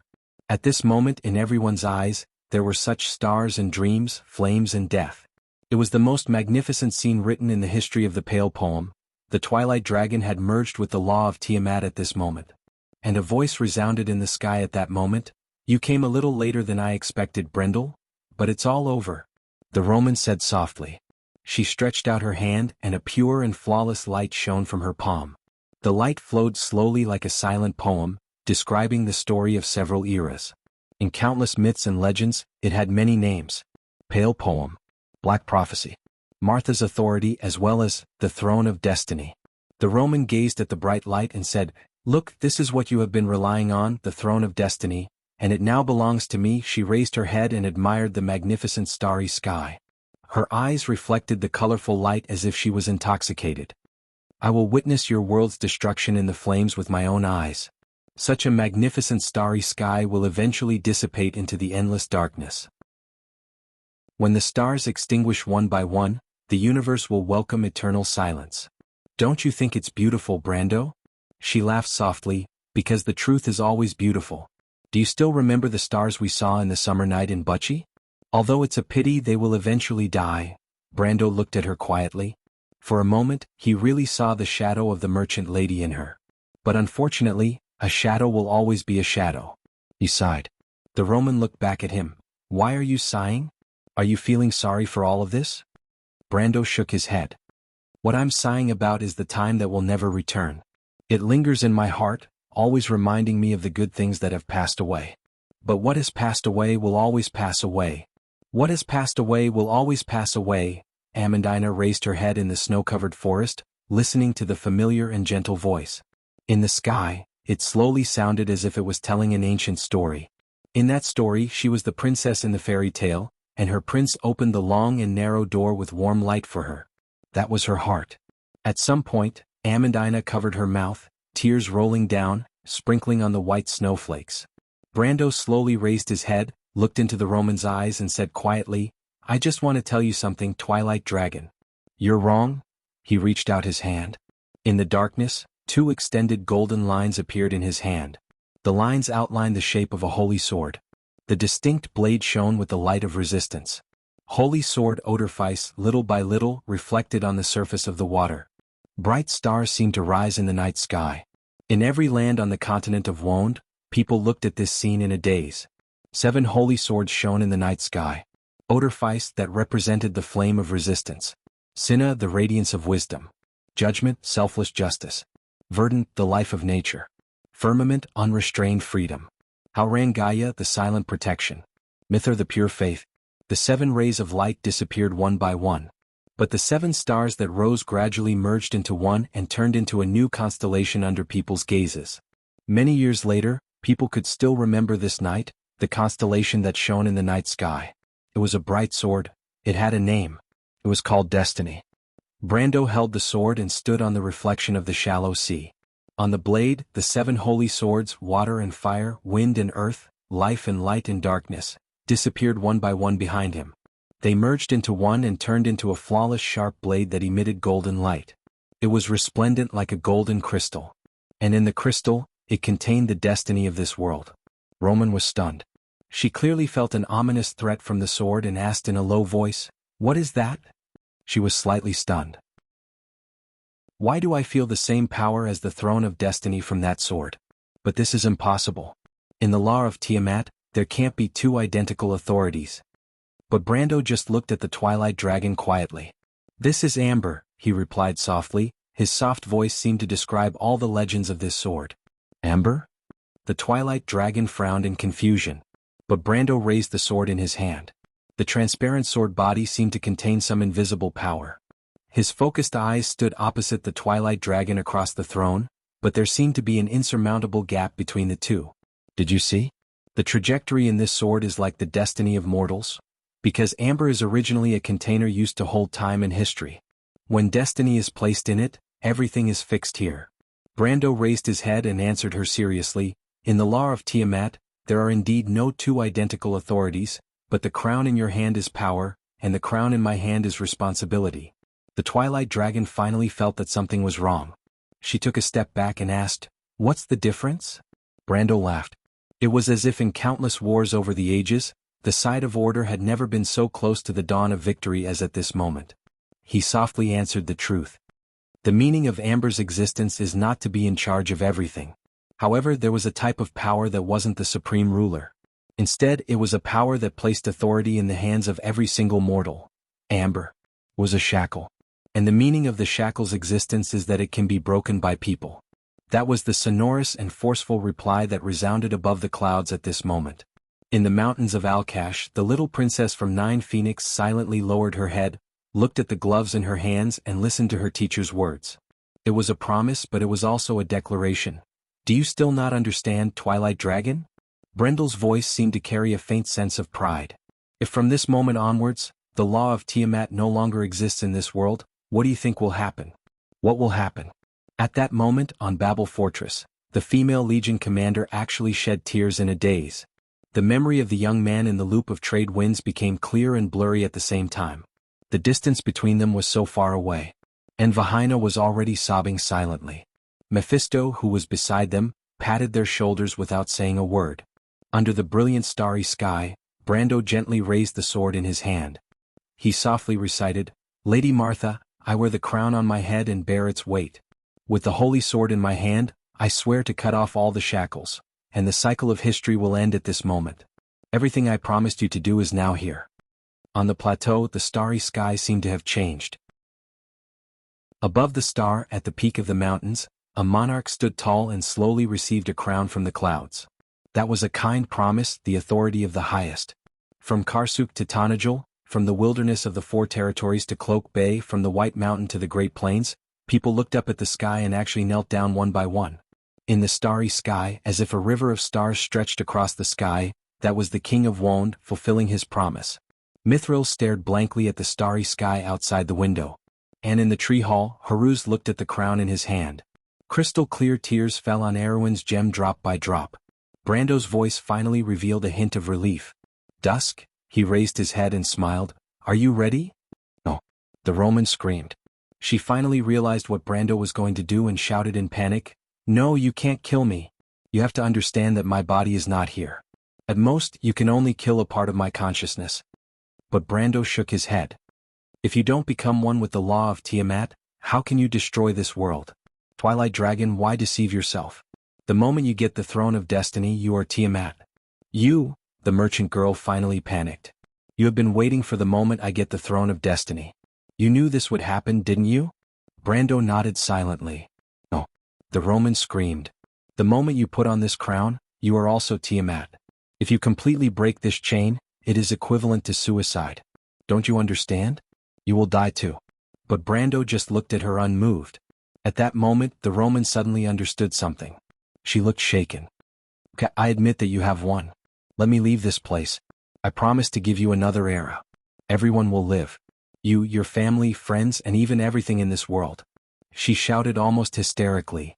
Isn't that enough? Brando shook his head. No. The merchant girl felt like she was going crazy.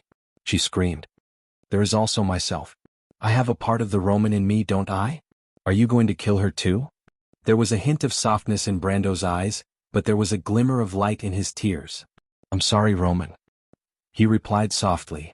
What I want is not a part of you but all of you. Along with the gentle words. The King of Wond raised the holy sword in his hand resolutely. He took a step forward and slashed at the throne in the middle of the shallow sea. That slash would be the most dazzling sword light in this world. Because what it was breaking free from was not only the fate of this world. In the void, there seemed to be the sound of everything shattering. Allium Japonicum looked up at the sky in a daze. In the layers of clouds, a king was carrying a pair of wings of light. It was as dazzling as ever. He gently put the crown on his head and slowly sat down on the throne. He was so majestic looking at this land. His knights seemed to be expanding this vast land for him. His gaze had long since focused on a place even further away. In the distant sky, there was a soft and gentle song between the layers of clouds. A gentle voice was currently speaking to him. I give you wings of light. And one day I will be proud of you, my child. The burning clouds faded away layer by layer. The silver network was flickering and collapsing in the sky above Wond. The magic circles and mysterious runes that surrounded the wizards suddenly disappeared one by one. They gradually lost their magic ability. The power of the elements also faded away layer by layer. The lines of the laws no longer flashed in the world. The world constructed by the elements at this moment settled into a real cornerstone. The evening wind gently blew on the plateau. The sunset was fading away. Tolman suddenly raised his hand. There was a striking wound on his wrist. Bright red blood was slowly flowing out. An era had ended. The golden eye in the sky was slowly closing. A world's wail resounded across the entire land. Dusk had fallen. Just like its descent, the war that had lasted for 7 eras had come to an end at this moment. Looking around, on the plains of Wond, the crystal cluster and the no race were falling down one by one. All of a sudden, the lofty lord of the crystal clusters disintegrated and turned into fragments that flew with the wind. And the sobbing sound spread across the plateau. Behind Allium Japonicum, Maynard actually knelt on the ground in a daze. Senior touched her cheeks. She didn't know when, but her face was also full of tears. On the battlefield, Freya quietly watched everything. Her eyes were filled with a peaceful look. Beside her, Erwin's silver lily flag fluttered gently in the wind of the plateau. But her tears fell into the dust. She raised her head. What he saw was like a starry summer night, a brilliant Milky Way stretched across the Bucci Mountains. That day, Petit Finus was still beside her. Big sister, do you hear that voice? Perhaps that was the beginning of everything. Time passed in the darkness. Sophie? A somewhat unfamiliar voice came from behind Brando. Brando was stunned and turned around. He saw a few knights wearing the knight's uniform of Grecius walking towards him. They patted his shoulder and said, "What are you waiting for? The undead are coming." Undead? Brando was stunned. He raised his head. In front of him was the mountains of Alcash. The flags that covered the mountains were countless Fanzan Knights regiment. The knights were making their final preparations. They walked out of the fortifications and lined up in the open valley. The knights walked past him one by one. Suddenly he remembered the name of one of the knights. But the light and shadow in front of him suddenly intertwined. Then it turned into a sky full of flames. A player covered in blood hurried to him and shouted, "Run, Madara is attacking." In the smoke and dust, Erwin's silver lily flag was slowly falling. As far as the eye could see, palaces and cities were burned to ashes in the flames. Brando didn't know when, but tears were streaming down his face. But the scene in front of him changed again. He was released and stood on a vast battlefield. Everywhere he looked, there were burning embers and remnants of corpses. The remains of chariots and tanks were burning and scattered across the open plains.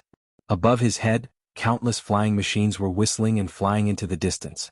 In the sky there was a giant dragon that covered the sky. Its huge golden eyes stared coldly at the earth. Countless soldiers were passing by him. It was as if they did not see his existence as they shouted and charged into the distance. Then all the light disappeared. The world seemed to return to darkness. In the endless darkness, he heard a gentle voice. "This is your last hope. I hope you cherish it." Author's note: after this chapter there should be one last chapter. The last chapter still needs to be edited. It will probably take about an hour before it will be released. It will give everyone a more satisfactory ending. After all, I said that I wouldn't write a tragedy. After the book is finished, I should write the afterword of Amber. I don't know if it will be published today or tomorrow. Also, I wish everyone a happy new year. I am very grateful for your 6 years of companionship. Chapter 1549. A long spear pierced straight into Cyril's chest. Scarlet gasped for air. She gripped the spear tightly and stared at the king of the No tribe as he wailed and turned into countless pieces that dissipated from the world. She turned her head around. Above the vast extreme plains there was only a void left. In the distant, deep darkness, a sky-blue figure was gradually moving further and further away from her.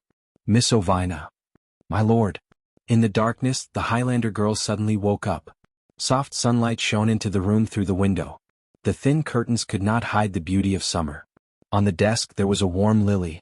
Scarlet suddenly realized that she had a nightmare. She sat on the bed and gently placed her hand on her chest. Everything in the past flowed gently in her heart. She looked up and looked at the azure spear on the side of the room peacefully. The sound of Hippamera and Sheeta fighting could be heard from the courtyard outside, accompanied by Maynard's scolding. Outside the window the sky was blue and clear. The carriage slowly drove into the forest. Dilfrey held the letter in her hand and silently stared in that direction until the shadow of the carriage finally disappeared. She looked down at the letter in her hand. In her bright eyes, there was a flash of relief, and then she turned around with light steps. In the Yenbao manor, the servants were discussing the kingdom's annual grand wedding in whispers. What happened after that? After that, everything was fine. His Majesty, the Flame King, cut off the head of the Twilight Dragon, and the war of our time came to an end. What does this have to do with the princess wedding? Of course it has to do with it. Princess Foza also participated in that war. But the story I heard is different from yours. Didn't His Majesty, the Flame King, leave our world? That's just a rumor from the countryside. Dilfrey smiled. She looked up at the clouds in the sky. The sea breeze blew gently, and the letter in her hand seemed to flutter. On the letter there was a seal of black pine. A young man walked on the main road of Abes. He had an unshaven beard and wore a tattered straw hat. He held a blade of grass in his mouth and looked around curiously. The wide streets on both sides of Coldwood Castle had changed drastically. There were new buildings on both sides of the road, all kinds of magical workshops. Steam was roaring, and on the green belt, there were iron lampposts with the royal family's lily emblem hanging on them. The passers-by on the street had never seen such a shabbily dressed person since the silver year of the first epoch. They all looked at the young man. The young man did not notice and stopped one of them and asked, "Brother, may I ask what year is it this year?" "Which year? I mean, how long has it been since the year of the sword?" The man looked at the young man as if he was a lunatic. "This is the second era, the year of the summer wild. It has been 12 years since the year of the sword." He patted the young man's shoulder. "Young man, don't drink too much." Carglass did not know whether to laugh or cry. He did not expect that it would take him 12 years to return to this world after being banished by All for One. The most important thing was that everything here was different from the Erewhon he knew. The lords were gone, the kingdom had 3 new provinces in the Black Forest, the royal faction had disbanded 10 years ago, and the war was over. The locals of Tonajul were actually drunkards. He sighed softly, feeling a little melancholy in his heart. "Erewhon still exists, but where are you, my lord?" He grabbed the man's arm and took out a silver coin from his pocket. "What is the date today? What is the celebration?" Carglass pointed at the 2 sides of the street that were decorated with lanterns and decorations. There were also curtains with lily emblems on them. In the distance there were even tables with beer barrels and food on them. The whole of Abby's castle was filled with a festive atmosphere. "Don't you know, buddy? This is the wedding of Her Royal Highness." "The wedding of Her Royal Highness?" Carglass was shocked. "Princess Griffin is getting married? Who is she marrying?" "What Princess Griffin?" The man snapped. "Her Royal Highness passed away a few years ago." "Watch your mouth, young man. The one getting married is Princess Focia." "The Royal Highness passed away? The one getting married is Princess Focia?" Carglass was dumbfounded as he watched the man walk away. Who was Princess Focia? He walked into the central square of Abby's castle in a daze. Under the bright sunlight he finally saw the towering statue. Carglass stopped in his tracks. Tears immediately flowed out of his eyes. He finally recognized the most eye-catching statue of a knight in the square. It was the person he revered. His lord. He stood under the statue in a daze until someone came to his side and stood next to him. That person also raised his head to look at the statue. After a while the person spoke.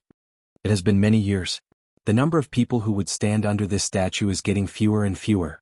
When Carglass heard the familiar voice, he turned around abruptly. "Mr. Reto? Carglass?" The tall arched window, bright colors, and the courtyard outside the window was as beautiful as ever. It was as if in the past 10 years, this somewhat quiet study had not changed much since the year her father had passed away.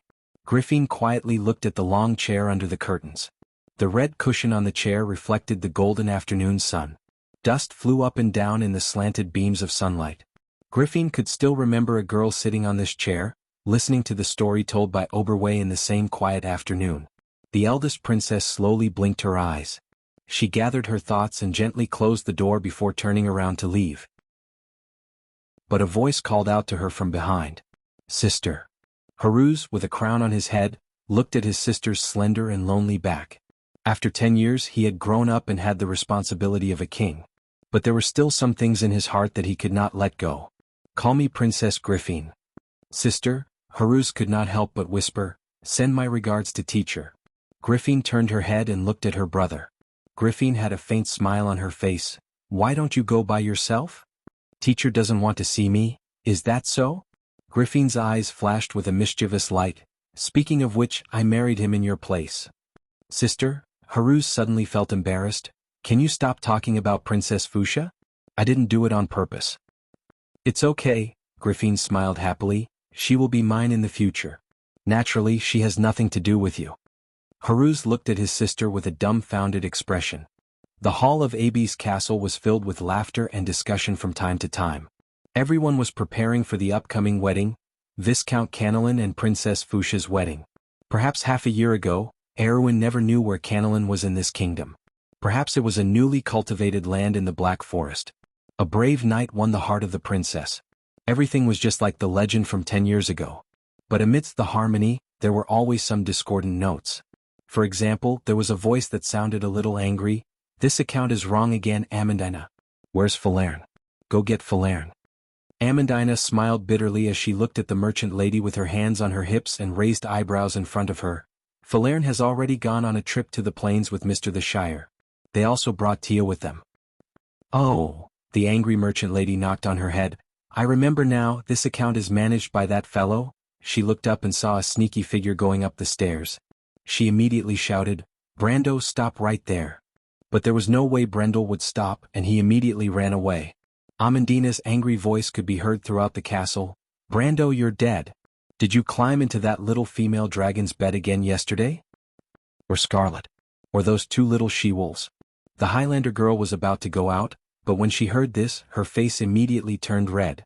She opened the door and saw a certain lord winking at her from outside. Scarlet was stunned for a moment, then silently closed the door. "Anyway," Amandina's voice came from outside, "I'm telling you, Brando, you can sleep with anyone you want, but you can't recklessly calculate accounts. If you make such a low-level mistake again, I'll kick you out of my guild." In the garden, Mephistopheles was overjoyed as he listened to the commotion in the castle. He looked at his sister. Andrique looked in that direction in annoyance and replied, "A pair of dogs." The silver elf princess who was sitting at the side listened to Andrique's complaints and couldn't help but smile. She raised her head and looked at the mottled shade of the trees. She suddenly felt an unprecedented peace in her heart. In the cemetery, Edessa quietly looked at the quiet and lonely tombstone in the midst of the rose bushes. Her gaze was soft, as if she was recalling everything from many years ago. In that chaotic era, her soul was able to find someone to rely on. But in this era she could only feel lonely in this world. She stopped in front of the tombstone for a while, just like every afternoon she would stop here. To her, in this lonely cemetery, there was a king buried in her heart. She silently held the necklace in her hand. On the necklace, there was only a crystal pendant missing. That was all her hope. Edessa slowly turned around and walked out of the cemetery. At this moment, she heard an astonished cry from behind her. "Maria." Edessa turned around and saw a girl who she had seen several times in the corner of the cemetery. She was dumbfounded as she looked at the young man standing in front of her. The girl's beautiful face was full of tears. "Carglass, you're still alive?" The two of them hugged each other tightly. Seeing this, Edessa suddenly understood what had happened. She gently pressed her hand on her chest and felt a slight warmth in her heart. She looked at the flashing forest in the distance and seemed to have made a decision in her heart. She raised her head and strode out of the cemetery. After that, no one saw this lady in the Abbes again. It was not until many years later that a beautiful legend spread in the southern territory of Erewhon. In that legend, a nun of the Javier Silver Lily Association dedicated her life to those who were blind. In the quiet forest in the afternoon, Brando finally escaped from the Abbes castle. He held the letter in his hand and strolled alone in the sunny forest. This forest once carried many of his beautiful memories. Those memories, with the accumulation of years, became more and more mellow and unique. He raised the letter in his hand. It was a congratulatory letter from Faina. The letter complained that he had not visited her for so long. But more than that, this mature lady described everything about the new Kurlutz. After Prince Leneret succeeded to the throne, the empire gained a new lease of life that had been silent for a long time, and everything gradually got on the right track. People gradually forgot the pain of the past and began to rebuild their homes on the ruins after the battlefield. At the end of the letter, Faina once again urged him to hurry to the empire to see her. As soon as he thought of the princess of Mehodafen, Brando could not help but smile. He put the letter in his arms and let out a long breath. After the Battle of Dusk, everything returned to its original state. Phoenix's flames were in the 9 Phoenix, and his senior sister had also traveled around the world. Occasionally she would send him some local specialties. And the world seemed to have changed. Although there were still some monsters and remnants of the dusk at the border of civilization, but after the death of the Dusk Dragon, everything was at least moving in the best direction. In the hearts of the people, the Flame King had died. But as a mortal he managed to survive. After losing all his power, there did not seem to be any discomfort, but Brando had always had a vague regret in his heart. He silently took out the wrinkled card from his arms. On the card there was a painting of a lady wearing a black dress and a mask. The card was so old that it had lost all its magic, but he looked at the piece of paper in a daze and said softly, "The king is not dead, but you went to escape alone?" There was a rustling sound in the forest as if responding to his voice. But suddenly, as if it was an illusion, a laughing voice suddenly sounded behind him. "Speaking ill of others behind their backs, this is not what a king should do." Brando's hand trembled slightly, and the piece of paper fell to the ground. He turned his head back in a daze. Under the pale yellow and mottled sunlight, between the light and shadow, it was the rational and arrogant girl. The Prime Minister's daughter seemed to still be wearing the long dress she had worn when she left that day. She calmly looked at him, her purple eyes flashing with a light that he had not seen for a long time. But unknowingly those eyes were filled with tears. Suddenly, a figure threw herself into his arms. "I'm back, Brando." Brando had been stunned for a long time. He looked up, his eyes flashing with the most grateful light. "Thank you, Tiamas. To be able to meet each other is the best hope of people." The end of the book. Chapter 1550. A lot of people said that they didn't see the work related, so I'll post another one. The new book, Pillars of Ida, had been uploaded for almost a week and a half with 55,000 words. The theme of the new book was virtual online games, a team adventure novel, and the theme was more relaxed. Originally, when he wrote Amber, he planned to write a fantasy novel, but after thinking about it, in order to make up for Kanan's regret, he decided to write a more pure online game. Of course, it wasn't an online game in the traditional sense. After all, he had already written a lot of traditional online games. Overall, the new book could basically be regarded as a spiritual continuation of Kanan's work. The purpose of the story wouldn't be too different. It was still a story of exploration, teamwork, and adventure. Of course, after all, it was a new world, so naturally there would be a new beginning. From the beginning of adventure, from the end of adventure, I hope everyone likes it. You're tuning in to the Han Lee's Wuxia Chronicles YouTube channel. We're so grateful for your support, and don't forget to subscribe to join us on this incredible journey through captivating stories. Your generosity through donations truly makes a world of difference, as it's the primary source of revenue that allows me to expand and enhance this channel for you. Thank you from the bottom of my heart for being a part of this adventure.